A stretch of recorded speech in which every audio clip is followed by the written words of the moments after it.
share what our priorities are and talk about solutions. We talked about the impact of fossil fuels in our communities and how they're wreaking havoc and actually killing people.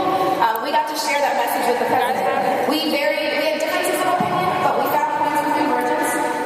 And then at the end, the president challenged us. He said, you know what, I can't do this alone, and you're going to need to do it, and you're going to need to get in the states, and you're going to need to organize, and you're going to get your elected officials to start getting in the game as well.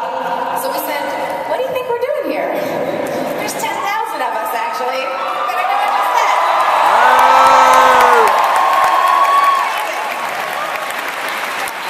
So, and me, 4 years ago, I was a part of the largest grassroots movement in the history of our country. Something that brought about change that we've never thought possible. We actually changed the way politics worked in a way, again, that we never thought possible. It started with an idea of yes we can, not yes I can, and that's what this is about. This is about us working together to actually make this happen, and that's what we're doing. That's what we're here for. And I think today, I'm a little nervous, sorry, there's a lot of you. Talk to the president. So, yeah, talking to the president, let me tell you, it's a little intense. Yeah. But it was amazing. And today, I think what we're here to do this weekend is something that is more important than anything else we've ever done together. And that is, we're going to learn, we're going to retool, we're going to go out and actually get the tools we need to win local victories so that we can be successful.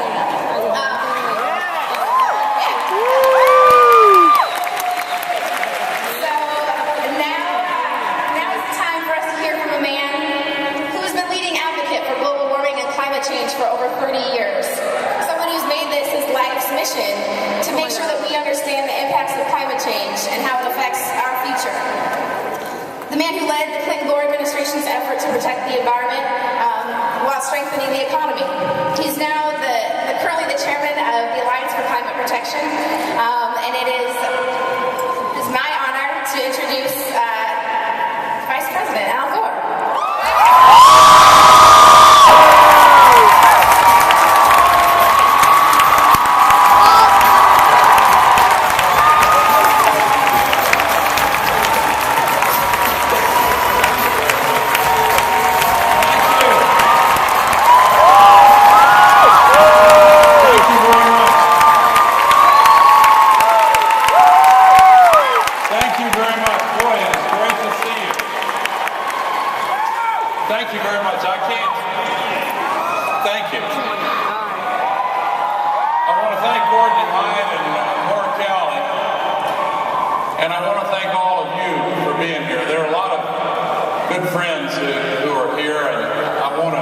Single out Larry Schweiger, who's been a great leader in National Wildlife, the National Wildlife Foundation, and is on the board of the Alliance for Climate Protection. You're going to hear from my friend Van Jones a little bit later. But most of all, I am so excited to see all of you here. Young people are leading this movement, and you are the core of that movement. We need you. And don't ever doubt for 1 minute that you can make all the difference. I remember when I was very young, a young teenager, growing up part of the time in the South, and I remember when my generation saw the fire hoses being turned on African Americans and all of the resistance to the civil rights movement, and young people asked their parents in that era, explain to me again why it's okay to have legal discrimination on the basis of skin color. And when they could not answer that moral question coming straight from the conscience of young people, that's when the laws began to change. And you need to ask, tell me again, why it's all right to put 90 million tons of global warming pollution into the atmosphere every 24 hours? 20% of it will still be there 20,000 years from now? You need to ask that question and other related questions. Don't they see the evidence? Don't they hear what the scientists are saying? Do they actually believe this line from the large carbon polluters that the scientists are making this up or committing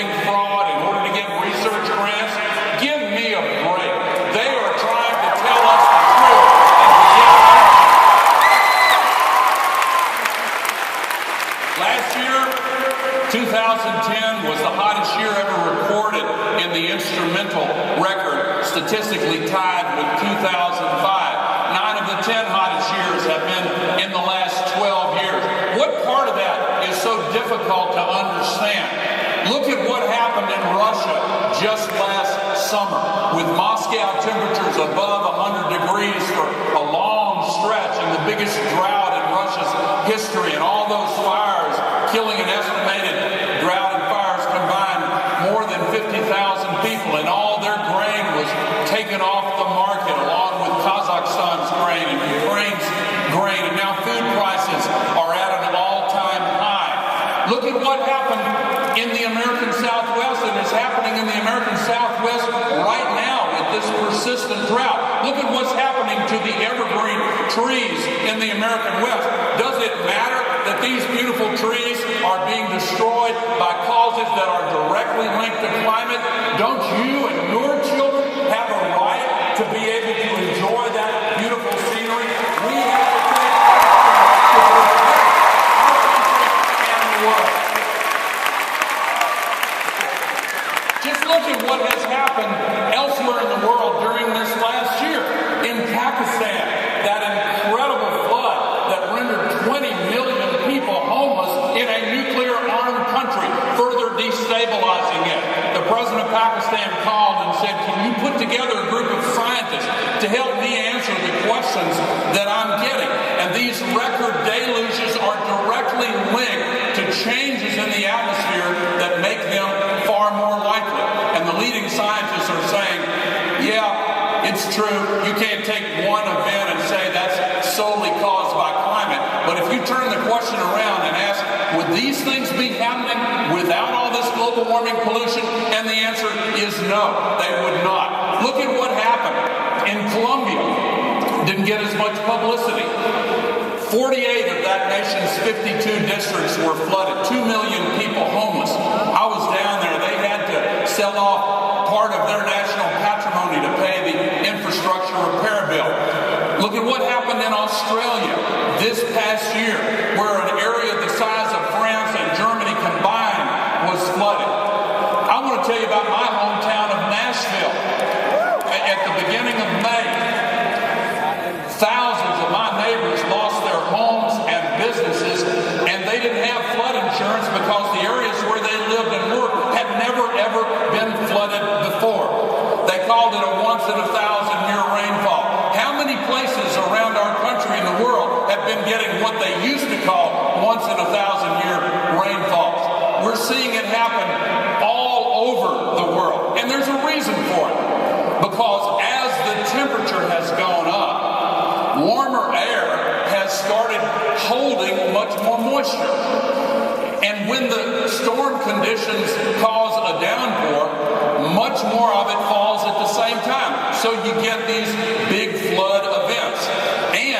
But partly because of the same phenomena, you're seeing a longer period of time between the downpours in many areas, and the same temperature dries out the soil moisture, so you're getting these intense, prolonged, extensive droughts at the same time. New study came out at the end of last year projecting what the consequences of these historic droughts is going to be in the decades ahead. Are we supposed to stick our heads in the sand and pretend that this is not real?